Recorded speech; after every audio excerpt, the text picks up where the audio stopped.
Bukas ang Pangulo na makipagkasundo sa Taiwan at mga karatig bansa ukol sa pangingisda. Ito ay para hindi na maulit ang pagkamatay ng isang mangingisdang Taiwanese. Nagpapatrol, Willard Cheng. Sa anibersaryo ng Philippine Navy, nangako ang Pangulo na palalakasin pa ang kakayahan ng Pilipinas na bantayan ang mga baybayin ng bansa. Malinaw ang pahiwatig natin ngayon sa buong mundo. Ang sa Pilipinas ay sa Pilipinas at kaya nating pumalag at ipagtanggol ang sarili tuwing may sisindak sa atin sa loob mismo ng ating bakuran.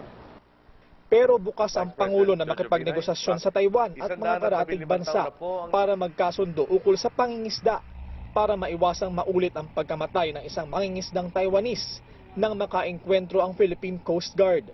Yung guarding the national patrimony provisions of the Constitution will come into play.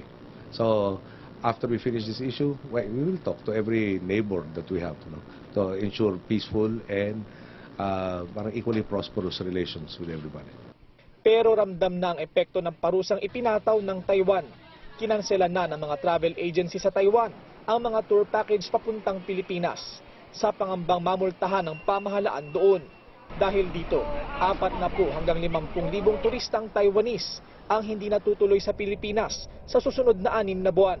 Naniniwala ang kinatawan ng Pilipinas sa Taiwan na si Amadeo Perez Jr. na maaaring ginagamit ni Taiwanese President Ma Ying-jeou ang issue para sa politika. Lalo't lagpak umano ang popularity ratings ni Ma sa Taiwan. The fisherman comes from the southern part of Taiwan. Meaning?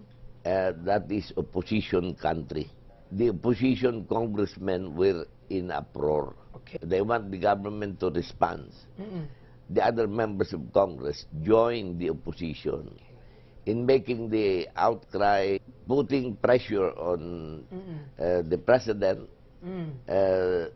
to impose sanction. Ang masaklap na ipit sa gulo ang mga Pilipino na nasa Taiwan na malaki ang ambag hindi lang sa ekonomiya ng Pilipinas, kundi pati na rin ng Taiwan. Willard Cheng, Patrol ng Pilipino.